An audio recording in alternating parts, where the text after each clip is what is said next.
are ancient organisms. If you're anything like me, you probably assumed that the Earth's crust was way too hot to allow for any kind of life. Well, as it turns out, that couldn't be further from the truth. A study that came out in 2016 revealed that there are actually tiny little microbes called Hades archaea that have not only been surviving, but thriving in the fiery hot temps. At first glance, they kind of resemble bacteria, but apparently the two groups are about as similar as a human and a tree. The name Hades archaea roughly translates to hellish ancient things, which seems appropriate considering their spicy living habitat. What is especially strange about these tiny microbes is that at the depth of the crust, there's an intense lack of oxygen and light. But scientists are theorizing that they make do with whatever forms of carbon seep down their way. Plus, them being so small helps the whole ordeal, as they require very little energy to replicate or do much of anything at all. Coming in at number 9 is an underground ocean. According to a study done back in 2015, scientists believe that below your feet, within the Earth's crust, lies roughly 6 quintillion gallons of water.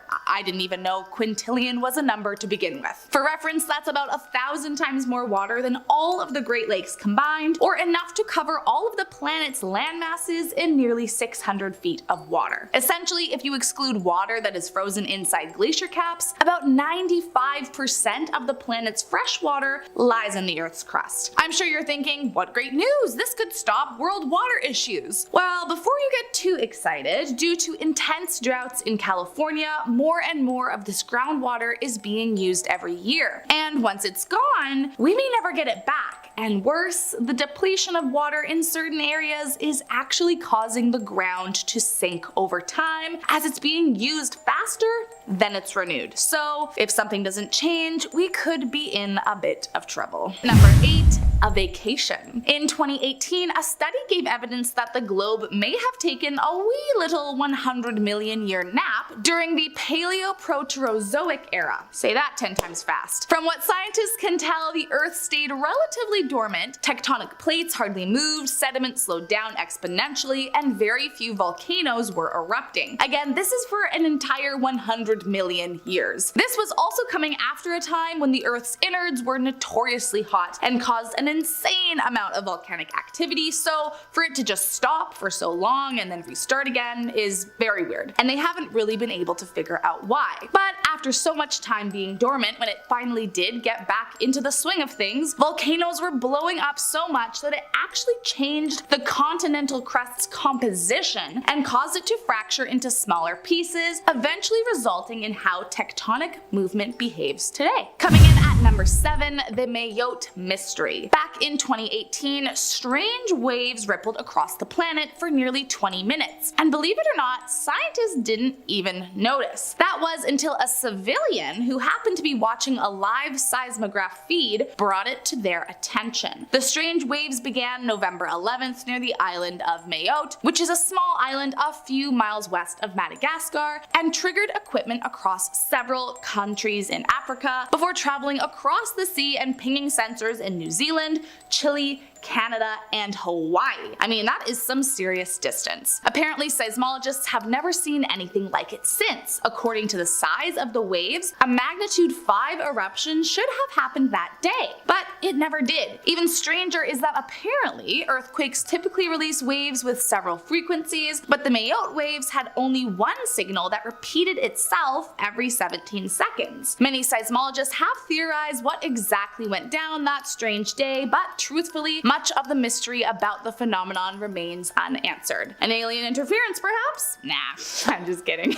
Coming in at number 6, it's melting. I truly wish I was rickrolling you, but unfortunately this is no joke. A group of University of Wyoming professors and students have identified an unusual belt of igneous rocks that stretch about 2,000 miles through the western side of North America. Igneous rocks are what happens when magma or molten rock cool and crystallize, either in a volcano or on the Earth's surface. It's normal to find these rocks along chains of volcanoes, but this one is much farther inland than you would expect. that, and it contains no evidence of producing volcanoes. Well, nothing is for sure. They believe it could have to do with an event called laramide orogeny, which was essentially the origin of most mountain ranges in Wyoming. And despite a lack of igneous rock there, they have a theory that the tectonic progresses contributed to the melting of the Earth's crust. The other theory is that water infiltrated the deep crust, lowering the melting point of the rocks and increasing the amount of magma. Listen, I know that was a lot of big words, but essentially the crust is melting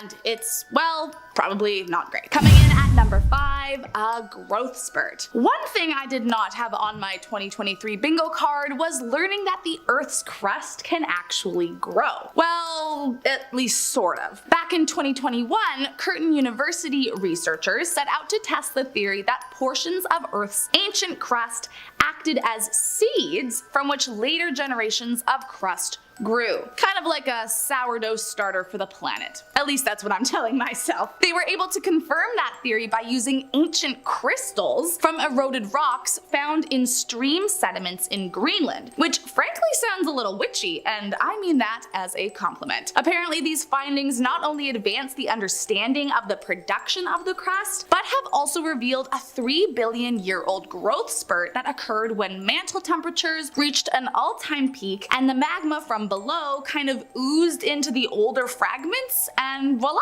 The more you know. Coming in at number 4, a breakaway piece. Okay, so this might not have been found inside the crust of the Earth, but I think that you will agree that this one still counts. A few years ago in 2017, scientists discovered a piece of extremely old crust on the surface of the planet. Now, when I say extremely old, that's no exaggeration. Researchers have estimated it dates back at least 4.3 billion years, which is pretty significant considering the planet itself is estimated to have been around only a smidge longer at 4.5 billion. This particular chunk of rock was discovered enveloped in granite along the eastern shore of the Hudson's Bay in Quebec, an area referred to as the Canadian Shield. It was a pretty crazy discovery considering up until that point, the oldest piece of crust uncovered was only 2.7 billion years old, which, while that's still obvious ancient, is no match to the newest discovery. Researchers believe that this is going to help them not only understand the development of our planet, but also understand the development of other planets in the solar system, and I mean, who knows what will be uncovered from that. Coming in at number 3, a giant abyss. Now, there is a lot about the planet that I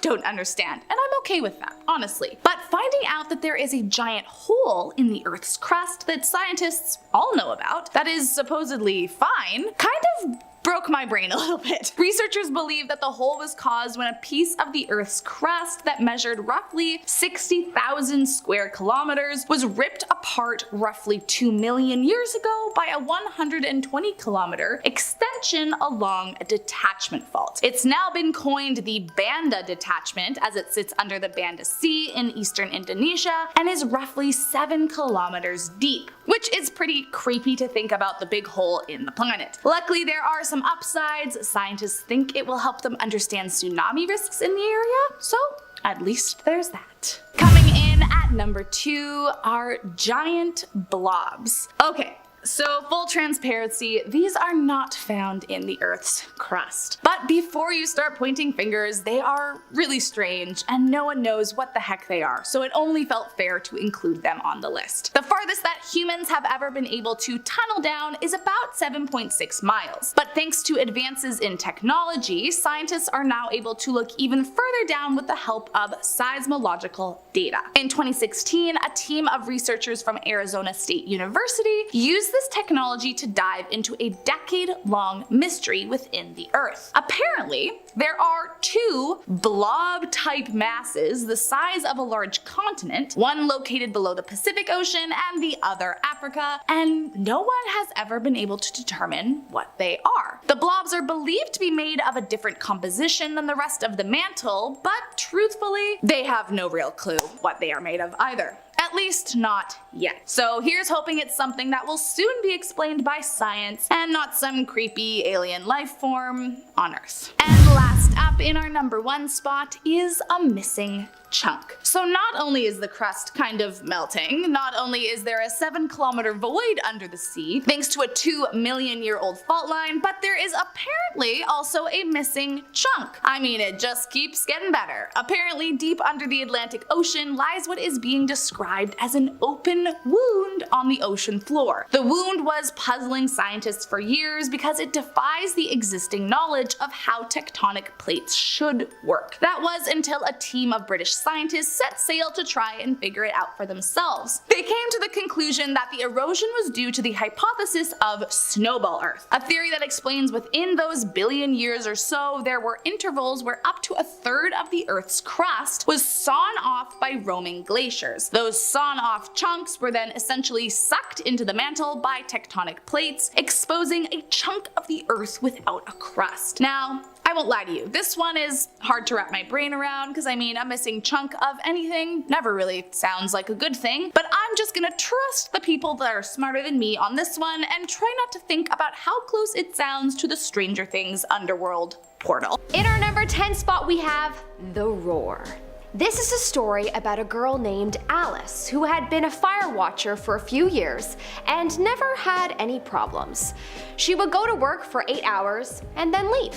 She would of course see rustling in the trees and assume it was an animal of some sort, but that's it, no issues. Until one unfortunate night when she was just settling into her shift, when she realized that she had forgotten her iPod in the car. She knew that it was highly discouraged to leave the tower, especially after sundown, but man, music is her everything and she felt that the potential mental torture from not having it would be worth the risk. So as quick as she could, she left her base, ran to her car and grabbed her iPod. She said that it couldn't have been more than 10 minutes in total. When she returned, she noticed that the door was open. Ah crap. She immediately looked for cover to hide.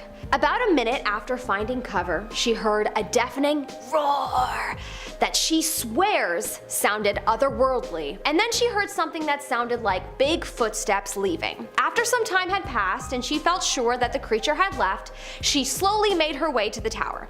But when she opened the door, much to her surprise, it appeared untouched, almost as if no one even went inside. To this day, she's still confused about that night. Maybe she was just tired and hallucinated the whole thing, but she swears she was not on any illicit substance and that roar was monster-like. In our number 9 spot we have The Men in Black. This is a story by a man named Gabe, who had been working a shift at the watchtower when he noticed 2 black SUVs drive into the trail in the distance and eventually disappeared among the trees. Seeing this of course put him on high alert, as it was pretty early in the morning and the sun was just rising.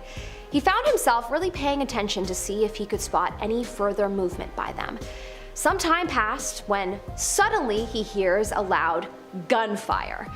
He immediately feels a wave of anxiety as it dawns on him that either an animal was shot or a human. But something told him that 2 black SUVs rolling up in the woods so early in the morning meant that it was probably more likely a human assassination than an animal. He sat there, letting his imagination run wild, when 2 large men knocked on the door of the tower.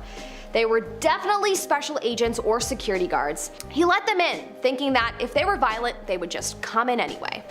They started questioning him, clearly trying to find out if he saw anything. He quickly replied no, and did everything in his power to convince them. Seemingly satisfied that he was telling the truth, they just left. That was probably the most intense moment in his 5 years on the job. He never experienced anything quite like that again. Damn, that sounded like he witnessed a top secret assassination. Holy bejesus. In our number 8 spot we have The Flying Man. In North Carolina, circa 2003, an old man by the name of John was on duty at his watchtower. It was about 4 AM and as usual, as he put it, he was in his chair guarding the land. He liked to think of himself as some kind of important guard of a magical land such as Middle-earth. Yes, he grew up obsessed with the Lord of the Rings trilogy.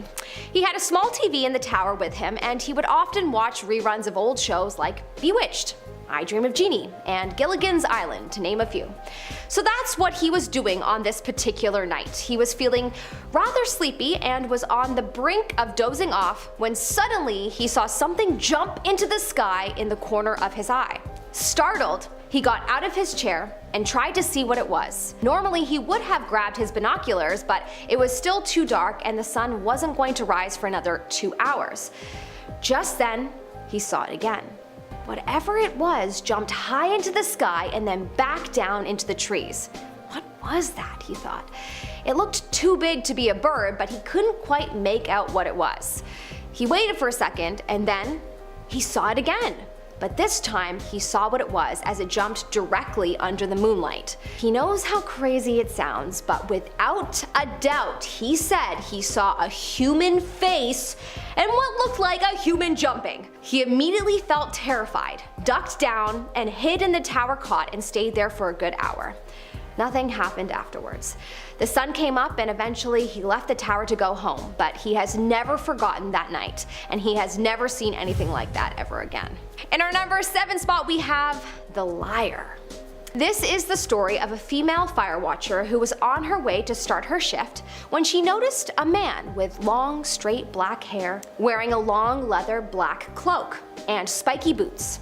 She wouldn't have thought that this was that out of the ordinary, as she's come across a few punk rockers in her time, but on this particular day it was literally 104 degrees Fahrenheit and it was almost impossible to breathe.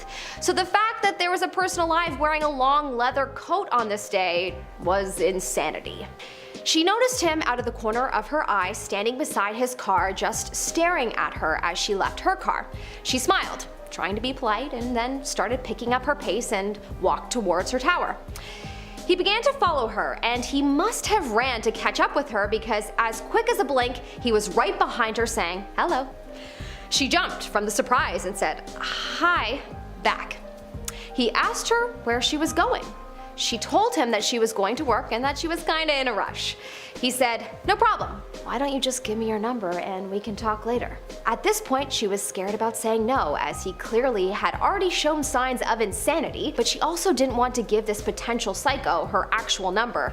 So she just said, "I'm sorry, but I have a boyfriend." He didn't respond right away, and so she picked up her pace and she waved to him, thinking that the conversation had died and that he would just walk away.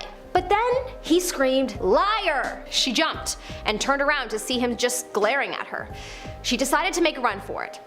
When she got to the tower, she quickly locked the door, and thankfully, he never followed her. She decided to take some self-defense classes after this incident, just in case anything like this ever happened again.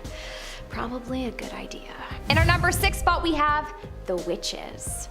According to this fire watcher, witch rituals aren't particularly uncommon to see in the forest. At least around their Sabbaths, you will see covens of witches gathering around and chanting around a fire in the middle of the forest.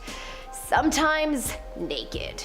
Yes, she could see them with her binoculars. She assures you that she wasn't being a creep, but she just wanted to make sure that they were safe, and watching for fires is literally her job. Regardless of how truly risky it is to start a bonfire in the forest, in this area in particular where this fire watcher works, she would be highly against any after-hour meetup, as she has seen many a deadly animal in the woods in her time. But it doesn't matter how many signs you put up, people never listen. She always has to report the covens for the mini bonfires, and it always makes her feel frustrated because she wants people to be able to practice their religions, but why do they have to risk an entire forest fire? In any case, she gets shook every time she sees them and their naked ways. Fascinating. I'm the type of person to wear fleece in bed in the summer, so the idea of dancing around naked outside at any point sounds torturous to me. In our number 5 spot we have The Flash. This particular fire watcher hasn't had a lot of weird experiences in the year that he has been on duty, but there have been a few questionable occurrences. The watcher said that every so often you'll be looking out and you'll see a light flash randomly in the forest. Not like a firefly type of glittery flash, but a bright flash. He's asked his co-workers and they've also noticed this strange occurrence every so often. He has also seen a lot of extremely fast objects in the sky. You could argue that they are planes, but they're seemingly way faster than planes. Perhaps it could be a plane that the government has invented that is extremely fast and we just don't know about it yet. Or it could be aliens, one of the two. But he'll never forget the first time he saw the abnormally fast plane or alien ship, as he had never seen anything like that before, and for a second he did feel a bit scared that perhaps some kind of foreign entity was about to land on Earth.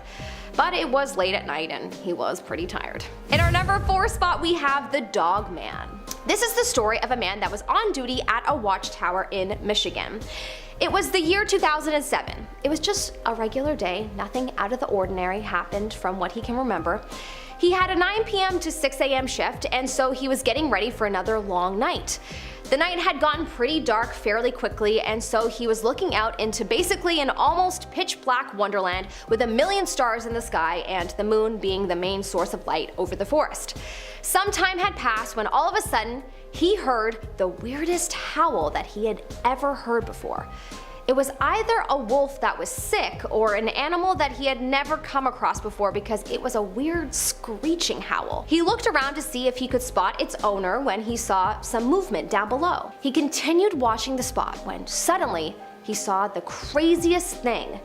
It was a dog, but with the body of a human. It took everything in him not to scream and run for his life, but he thought he was most likely safer in the fire tower, and he was right. That weird creature never revealed himself ever again. But whoa, was that scary. In our number 3 spot we have the stare. One night, this fire watcher was working an overnight shift. She was very aware of campers being in the woods that night because it was summer and people tended to camp in her forest quite a lot. So it wasn't alarming for her to see a man walking through the area below her tower, as she assumed that it was just one of her campers. But when she got a closer look at the man, she noticed that he was holding a knife in his hand, in a very horror movie-like way. And the next thing she knew, the man was looking up at her, and they were having a full-on staring contest for what she said felt like an eternity. The man, still holding the knife, smiles at her, then continues on his way. She immediately checked the locks on the tower to make sure that they were locked, but she never saw him after that. Probably one of the creepiest, most alarming 20 seconds of her life. In our number 2 spot we have the spaceship. This particular fire watcher by the name of Kyle began telling his story by prefacing that being a fire watcher and a forest service worker, you see a lot more strange things that you can't rationalize or explain than you do fires. He would not recommend this job to anyone that fears the unknown. One memory that he will never forget is of a light in the sky that was just lingering. He became particularly interested in it because it didn't look quite like a star. It was this skinny vertical object that was bright and just hanging out in the sky. At some point it looked like something on it flashed, kind of like the lights on a plane, except this was on the bottom of its vertical tail and it wasn't red. He continued to look at it when suddenly, at an incredible lightning speed, it disappeared into the sky. Whoa. So basically this guy saw a spaceship, wild, but honestly if you're sitting around and just staring at the wilderness and the sky for 8 hours, you're bound to witness a spaceship at some point, I think. Coming up in our number 1 spot we have the Mudman. This story is told by a fire watcher named Alex who never thought that he would want to be a fire watcher, but he saw an opening for a position that paid 10 grand a month, and so he obviously wasn't going to turn it down. 10 grand a month, holy moly. I wonder if this position is straight out of our tax dollars, because seriously, 10 grand is a ridiculous amount for this person, and if I'm paying for this, well, I'ma be writing a stern letter. Let's be real, I def wouldn't, but whatever. Ridiculous. Anyways, so this guy Alex began his first shift at the watchtower, and as he enters the tower he finds a letter from his coworker on things he should know about the job. The coworker listed a bunch of things that he should be aware of, such as don't go out in the middle of the night, if you hear anything in the middle of the night stop what you're doing and hide, and oh yeah, here's a gun just in case. Okay, starting to see why this job may pay so high. In any case, Alex starts his first shift. Everything is going well until around 3 a.m. in the morning when he begins to hear the sound of metal creaking. he felt a sharp pain in his stomach, and out of fear, he ran to the cot in the corner to hide. Just then, the door opened, and he saw something that didn't look human, like a humanoid. With every step, a squish sound came with it. It walked to his cot and then, eventually, turned around and left. Later on, while talking to his coworker, he was informed that he had his first encounter with what they have called the Mudman. Apparently one of the many monsters in this forest. Okay, yep, well, that's terrifying. I kinda wish they had installed a camera because we the people need to see evidence of this, like now. Starting off in our number 10 spot, we have the sheep. This camping story starts off with a camper taking a trip to the Mourne Mountains, which are located in Northern Ireland. For the record, I hadn't heard of this mountain range before, and of course I looked it up afterwards, and it looks so incredibly beautiful. Anyways, this person was having a great time, enjoying themselves on this trip, but that all changed one morning when they first woke up and walked out of their tent. It was then that they made the gruesome discovery of a sheep that had been totally ripped apart, and it was scattered across like a 20-foot area just in front of their tent. Now, this would be a grisly sight in any scenario, but this tidbit of information certainly makes it even more strange. Apparently in this area, there aren't any wild predators that would be bigger than a fox. A fox definitely could not rip a sheep to shreds, so what on earth could have done this? In the end, whatever it was, that would be quite a jarring discovery. In our number 9 spot today, we have the small cave. This story starts off with the person's annual trip to see their dad. Every summer, the pair would take a trip to go camping in the mountains, but one year, they had an experience they'll never forget. They were hiking down a slope when they saw a really old rifle sticking out from a tree. This is obviously unusual, so they got closer to check it out, and they realized that it had obviously been there for quite some time, as the tree had now grown around this rifle. As they got even closer, they noticed a small cave, which they decided to go into. This is when they found a few personal items, like cans of unopened food, a rusted pot, an old wool blanket, you know, things that made it seem like at some point someone was living inside of this cave. The dad went over to the blanket and unrolled it, and this is when it revealed a shirt with holes and blood stains that was all crumpled up inside of this blanket. Did these two accidentally stumble upon some old crime scene? Or perhaps evidence for some other crime scene that happened somewhere else? In the end, the answers remain a mystery. In our number 8 spot today, we have the surprise. So this story starts off with a group of friends going camping. Honestly, what could be better? You're out in the wilderness with all of your best Judies, things are great, you're making s'mores, life's good. So, of course, one night they go to sleep, and in the morning they have the startling discovery that a bunch of trees right next to their campsite are somehow just all completely knocked over. Like everything is just chaos just behind their campsite. They of course ended up looking up the weather in the area first, and it turns out that that was the right place to look. The group ended up realizing that there was a freak tornado that had popped up while they were sleeping, and it completely tore through everything less than 100 feet from where they were all snuggled up inside of their tent. They were super lucky in this scenario, and likely always checked the forecast prior to camping from then on out. In our number 7 spot today, we have the man in yellow. This is a story that comes from the Reddit user Stealth Ghost, and they wrote, quote, "We are doing a group trip in the woods literally 40 minutes away from any town. We asked our group leader if we could go back to our cabin as night rolls around. He says sure, and we begin to walk. We have to walk through a path that's 10 minutes long and in the middle of a thick forest. When we're about halfway to our cabin, I got an uneasy feeling. I turned around, and literally 10 feet behind us was this random guy in a yellow poncho following us. I told my friends, we all turned around, and none of us recognized him. The guy in the poncho just smiled at us for a second and then ran off the path into the woods. So my friends and I sprinted to the cabin where the rest of the group already was there. They of course went on to tell the leaders about what happened, and despite their best efforts, they were unable to find anything after. I guess if you ever see someone in a yellow poncho while camping, maybe just double check to be sure they're following you. In our number 6 spot today, we have the cooler. This story comes from the Reddit user ADK09, and they start off by talking about how, once while on a camping trip of course, they found a cooler. This cooler was just completely abandoned in a gully, which could be nothing and just regular litter, but also could be something absolutely horrifying, you know what I mean? ADK09 was on this trip with buddies, and they were too busy enjoying their time, so they didn't end up inspecting the cooler and just carried on with their trip. It was also dark when when they found it and probably just thought it might be better not to mess with it in the middle of the night. This is of course not where the story ends, however. It picks up a week later when it turns out that the authorities ended up finding this exact same cooler. Of course, the authorities opened it up and inside they found a body. And that's the end of that. In our number 5 spot today we have rats. This story comes from Florida and man, this one really just grosses me out. This person was winding down from a beautiful day in the wilderness and they were ready for bed, but as soon as it got dark, suddenly their tent was absolutely covered in hundreds of rats. They explained that these rats were absolutely everywhere. They were climbing up the ropes, they were even on top of the tent. This camper got out of the tent and started a fire. They stayed up all night because, of course, how could you possibly sleep after that? The rats left and the person felt like they had all gone and hopefully moved to another spot, so they decided to risk it and stay another night, which I personally think is insane. Of course, once it got dark, again,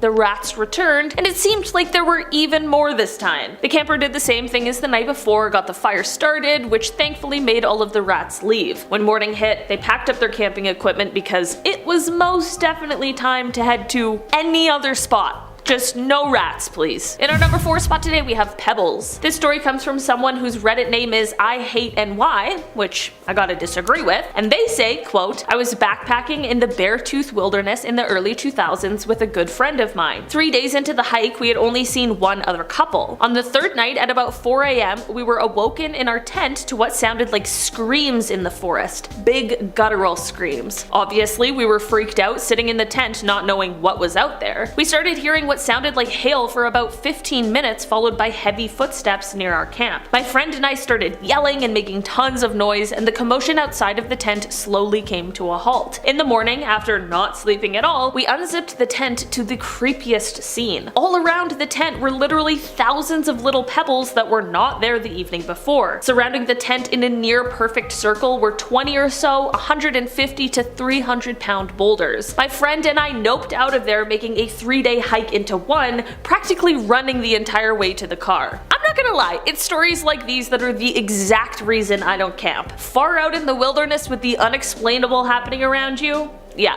No thanks. In our number 3 spot today we have a bad feeling. So basically, this story starts off when a husband and wife were on a camping trip together. Everything was fine and dandy until they started to get this terrible feeling that they weren't alone. The wife was feeling really uneasy, so the pair searched the camp and surrounding area to see if they could find or see anything, but they both turned up empty-handed. The two of them for the rest of their trip just couldn't shake the feeling that something was off or wrong, and every so often they swore that they could hear footsteps and branches breaking just behind them. Basically, they were convinced they just couldn't find any evidence other than their gut feeling. When the sun went down, things only got worse. They could fully hear something large moving around their campsite, they could hear footsteps, they could hear low growls, you know, just the general things you don't want to hear outside your tent in the middle of the night. In the morning, the pair found 2 sets of huge feline-like footprints all around their campsite. Once they got back home, they made a quick call to the park ranger who was able to confirm their worst fears. They were in fact being stalked by a fully grown mountain lion during their trip. Turns out that all of those eerie feelings and their instincts were 100% correct and very valid. In our number 2 spot today we have forks. This story comes from the Reddit user It's a Bad Time Bob, and they start out by explaining that this story starts off at a time they were backpacking in New Hampshire. After a day hike, Bob decided to set up camp for the night. While searching for the perfect spot, Bob ended up stumbling across something that maybe isn't the most sinister thing, but it certainly is strange enough that it would make anyone feel a little uneasy. Basically, they found a circle that was etched into the ground, and around this circle were a bunch of tuning forks standing straight up. Bob got the feeling like they accidentally stumbled upon some creepy ritual. Needless to say, Bob got the heck out of there and headed back over to the group he was with. Whatever was going on here remains a sort of a mystery. In our number 1 spot today we have My Name. Okay, there's a reason this is in the number 1 spot. It absolutely creeped me right out. This story is from someone who goes by the username Bodicius, and they wrote, quote, this past winter I hiked one of the high peaks in the 80Ks with a buddy of mine and camped out overnight. Everything was fine the entire first day we were there, had a great night's sleep and woke up a bit early to hike hike back to the parking area. On the way back down the trail, my friend and I noticed that someone else had been hiking as well. About a mile after walking, I stopped and saw that my full name, first and last, was drawn into the snow on the side of the footpath. I didn't do it, neither did my friend, and it was snowing a bit throughout the night, and if it was drawn the day before, the snow would have covered it up. We got a bit freaked out and decided to hustle back to our car so we could get the F out of there. We finally get back to the parking area and I go to sign myself out of the registry book. When I turn the page to where I signed in, I see that someone had scribbled out all of my information to where you couldn't read it anymore. No one else had signed into the book besides myself for 3 days. I will not be going back there. I can't say that I blame them at all.